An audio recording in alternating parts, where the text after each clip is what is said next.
Hey guys, welcome back. New year, so I thought I'd try out a new workshop. Well, kinda. Bit of context, I'm pretty sure I mentioned before that I don't actually live at the workshop, or at least the property that the workshop is located at. I mean, could you imagine sleeping next to a lathe at night? Actually, you know what? Doesn't sound that bad, does it? Anyway, point being, up until last year, I used to live in a one-bedroom apartment next to a train station. Made recording these voiceovers a little bit interesting. But the point is, the place had no garage, so I kept using the workshop. However, the place I have now, well, it has a spare spot in the garage, which is the perfect size for a workspace. But I'm still keeping the old workshop where it is and as it is, which I'm actually quite happy about. I mean, for one, I do actually dread the day that I have to move that lathe and mill. As small as they are, they're actually quite heavy and pretty difficult to move by myself. Second, location-wise, this is not the best. It butts up against both my neighbours' garages, and they wouldn't appreciate a metal shop like mine moving in. And three, well, every time I go to the workshop, I get to see my grandparents, so that is a win-win for everyone. So, no, I'm not leaving that anytime soon. So at this point, you're probably wondering why this video even exists. Well, it's for two reasons. One, I have a few projects around this place that I need to get done, and I thought you might enjoy the ride with me. And two, well, I have a few projects planned that are going to make use of this space, so I will need to build up a small workshop. So naturally, the first thing I did was went out to Bunnings and I bought copious amounts of wood and a few tools. And before anyone mentions Ryobi, I know a few people have in the past, I do want to say I own Ryobi tools, but I'm not a Ryobi guy, in the sense that I don't have a wall full of Ryobi tools. But you know, 99 bucks for a battery and a drill, at least to me that makes sense in this workshop. Plus, if I ever need to, this battery will work with the hedge clippers and the blower, so at least to me, this makes sense. It's no Milwaukee, but it doesn't cost as much, and it really doesn't need to be. Now the first thing I need to do is make a simple workbench. You know, before making this video, I was putting in a small bench in the laundry, and all I had to work on was a milk crate. And let's just say, milk crates are fantastic, but we can definitely do better. Now I went up to Bunnings and took a look at some of their offerings, and I wasn't hugely impressed. So what I'm going to do is I'm going to take a bunch of 2x4s and make one myself. And as a bit of a Christmas gift to myself, I bought myself a small miter saw.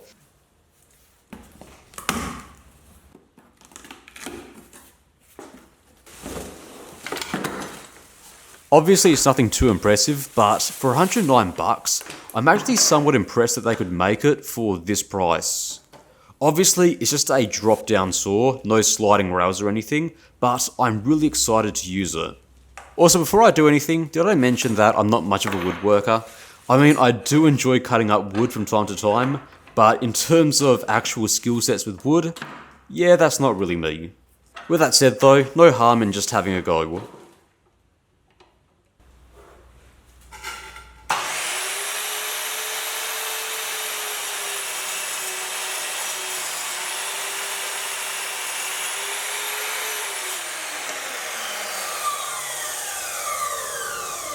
Okay, so that was just a quick test cut with the miter saw, and you know what, that is actually a pretty decent cut. Definitely better than what I could do with a handsaw. Anyway, being impressed with the miter saw ain't going to build us a workbench, so let's get started. So the first thing I'll do is I'll cut the corner pieces down to length.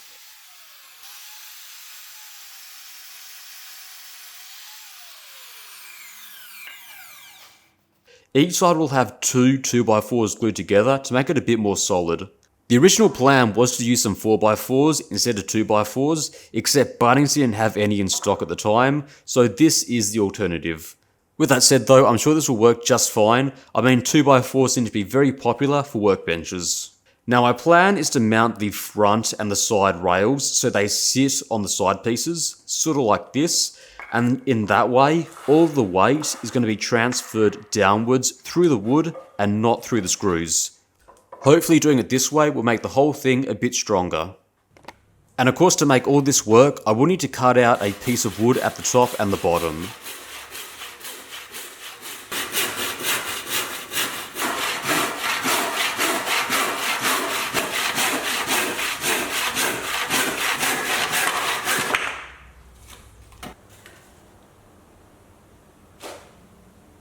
And once that's done, I'll glue and then screw the 2x4s together.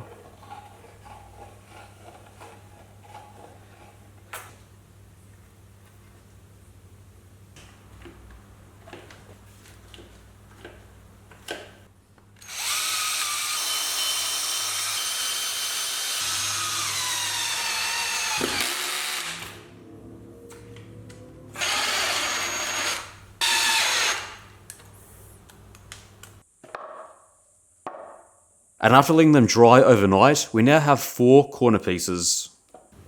I'll then get the sides cut to length and then we can start to assemble it. Now the front is just made from a 1.2 meter long 2x4 and all I need to do now is square it all up and then glue and screw it into place.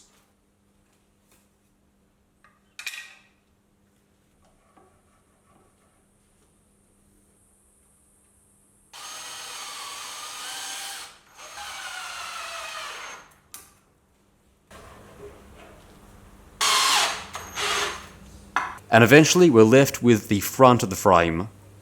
And do it all again, and we have a front and a back. I could then stand them up and then add the sides.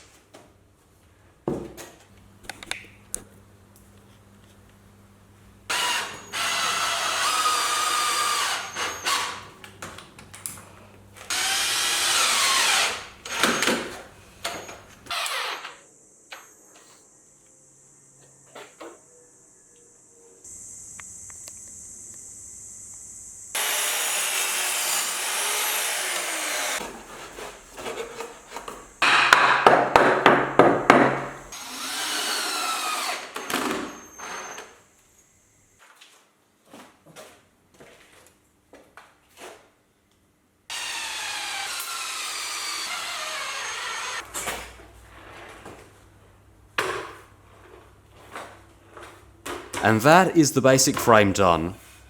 You know, I'm not exactly sure how you test a workbench, but it supports my weight, so I guess that's a pass.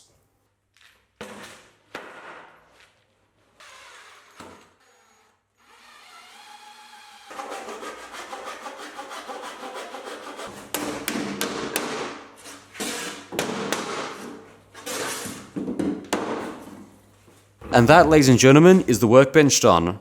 All up, I think it was about $150, and that is 150 times better than the flimsy workbenches that are offered at Bunnings. Again, I'm not a woodworker, and I was simply making it up as I was going along, but I'm pretty happy with the result. And because I made the sides inboard, there's obviously space to add tools, and of course I couldn't have a workshop without a trusty hacksaw on hand. Now I've quickly gone back to Bunnings and I bought myself a cheap shop vac. You know, there's dust everywhere and fingers crossed it can help me catch some of the dust that's coming out the back of the miter saw. Anyway, I didn't get all of this stuff simply to make a workbench. I got all of this stuff to make a workbench so I could make other stuff.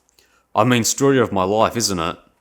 Now the first thing I need to make is rather simple, and that's going to be a simple pantry shelving unit.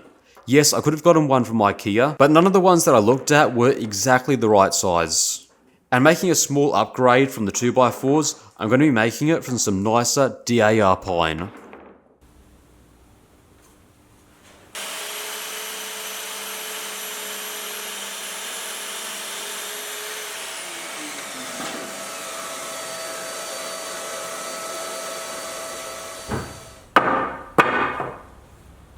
I'm also going a bit fancy here, and I'm going to try out some pocket screws. Never used them here, but I'm excited to try them out.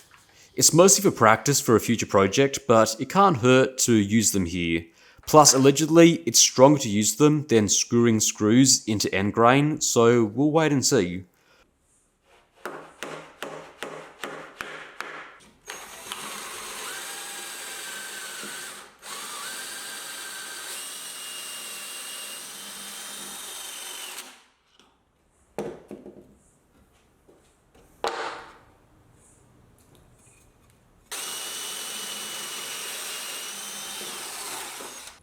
And you know, for being the cheapo jig from Bunnings, it's actually working quite well.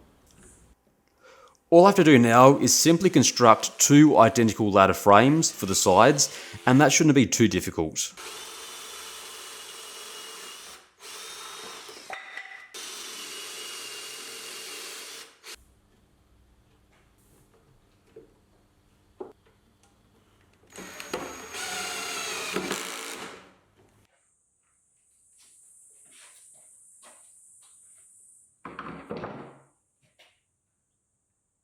Final thing left to do is get the shelves made.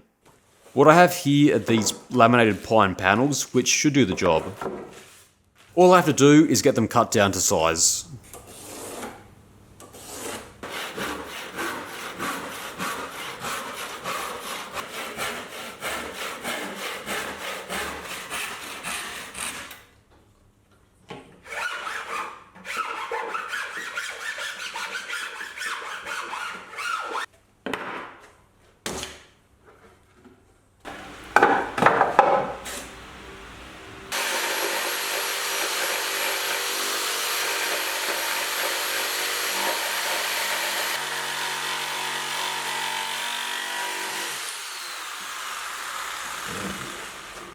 With everything now cut, I can now get it together and get it screwed and glued.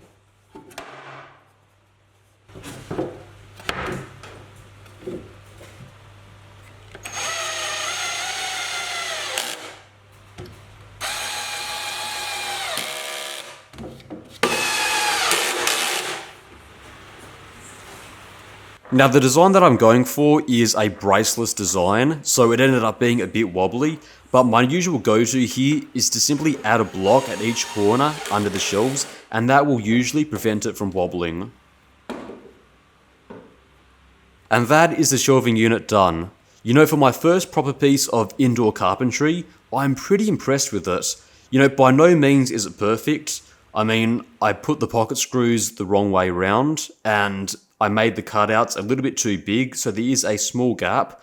But apart from that, I'm very happy with it. I've since given it a polyurethane clear coat to protect it, and now that it's in place, it's going to have a nice long life. All up, I think I spent about 160, 170 bucks making this, which is not too different from what I would have spent if I'd gotten the model from IKEA. The big difference here though is this one fits my space, it's a little bit bigger, and it's definitely heavier duty. With a simple shelving unit made, let's simply jump into the deep end. And with this final project, I really can't afford to get it wrong, in any way. And that project is to make a small TV cabinet. Now, if I'm being completely truthful, my plan was to never make this. You know, I had my eyes on this IKEA unit, which I thought looked very nice, but as it turns out, it really wasn't. It's made of bamboo veneer, which, at least in person, really didn't look all that nice. And I couldn't find anything else from other furniture stores that I really liked, or at least were in my price bracket, so instead I decided to make one myself. I mean, how hard could it be? Turns out though, this thing needs to be made pretty much spot on. But at least look at the upside. If I do make it, and I make it well, I'll A, get a very nice looking piece of furniture, and B, I'll be getting a piece of furniture made of real wood. Not saying that's made from particle board and veneer. Speaking of which though, getting your hands on proper wood panels isn't as easy as I would have thought. You know, I watch a lot of woodworking people on YouTube, and they seem to have endless supplies of big sheets of relatively thick wood, and as it turns out, getting your hands on that stuff isn't that easy. It also probably depends on exactly where you live. I myself aren't in the best location for getting that sort of stuff, and compound that with it being over the Christmas holidays, so a lot of places were shut. The result was I wasn't left with many options. Now Bunnings do have these 1800 by 400 pieces of laminated pine, which is the perfect size for what I need. The only real downside though is it is a laminated panel, so effectively it's just many small pieces of wood glued up to make one big piece, and the other downside is it is pine. Now I know a lot of people don't like pine, especially pine furniture, and to some extent I do agree with that, but I think if you are careful and you do get it to match the rest of your furniture, you can at least make it work.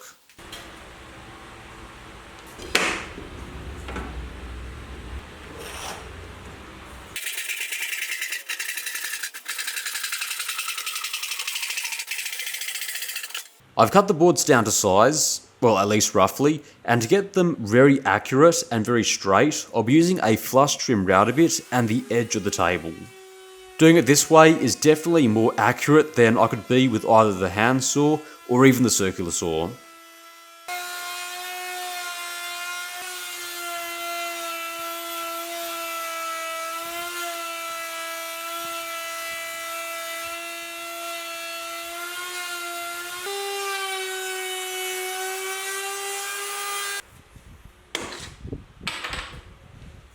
And because I don't want it to be a square profile, I'll be cutting the back panel down from 400mm to about 330.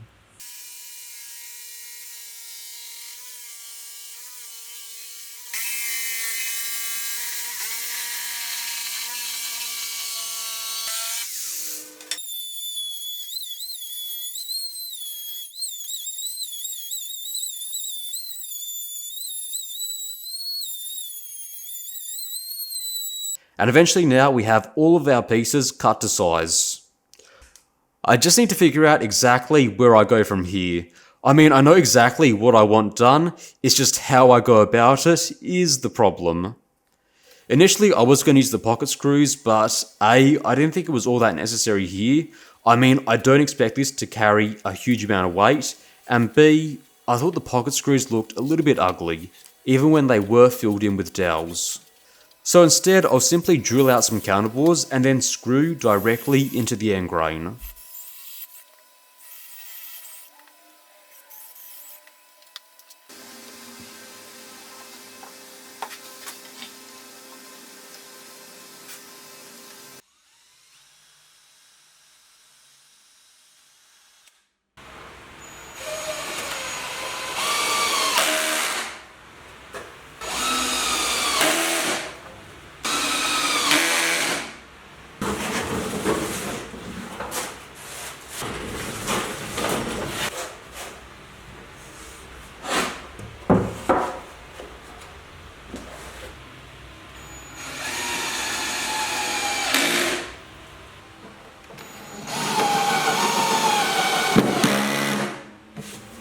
And after a while, we have something that roughly resembles a console.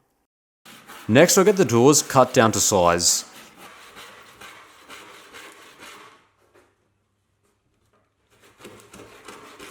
And because I want the job to look a bit more professional, I'll be using a cabinet inset hinge. This shouldn't be too difficult, except I've never done this from scratch before. You know, I've always used pre-drilled holes, so fingers crossed, hopefully I can do this properly.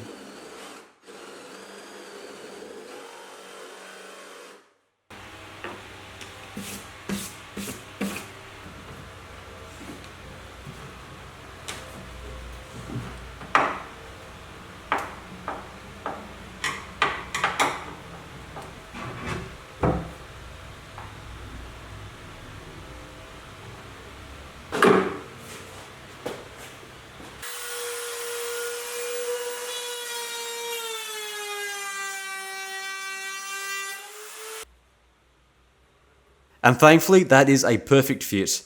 It was a little bit tense making it, I didn't know if it would work perfectly, but I'm pretty happy with how that turned out. I'm sure there are some of you that have done thousands of these, but I've never done this before and I'm really happy how it's turned out. So with that done, I'll now make the bottom frame which the body will sit on. Nothing too fancy here, just some 30x30 DAR pine screwed together.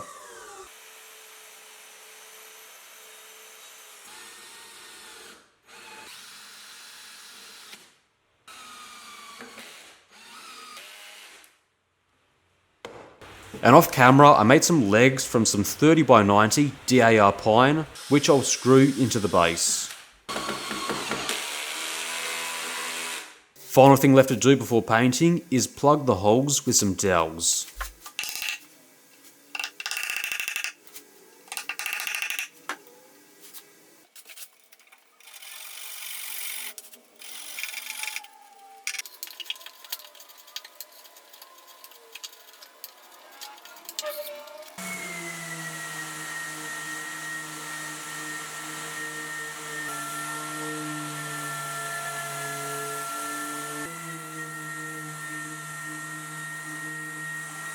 With it all sanded, let's get it painted. So for the main body, I'm going to be leaving it roughly as is. I will be giving it some clear varnish to protect it, since pine is pretty soft and it stains quite easily. But for the most part, it'll be left like this. You know, I could have stained it, but personally, I don't like the look of stained pine, and I didn't want to paint it. And at least for what it's worth, this lighter wood does go with some of my other furniture. The doors, however, are going to get a coat of primer, and that's going to be followed by a coat of dark blue.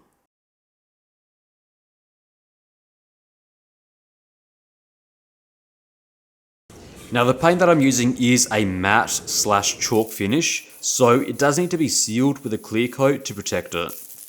And finally, the bottom frame was done in a black semi-gloss.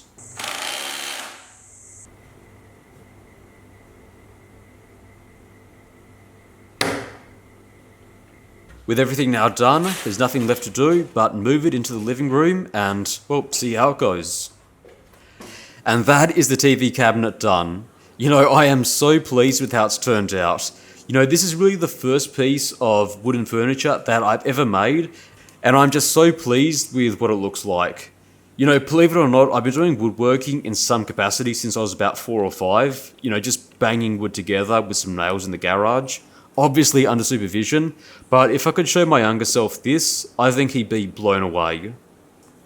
And obviously for being pine furniture, I think it looks quite nice. You know, all up, I think I spent about $250, $300 worth of material to make this.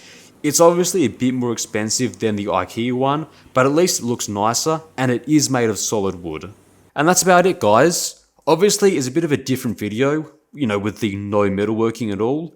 Normal videos should resume next week, but I do hope you enjoyed this change. And if you guys did enjoy this video, please let me know. I might have a few more videos similar to this in the pipelines, but obviously, only if you're interested. Thanks for watching.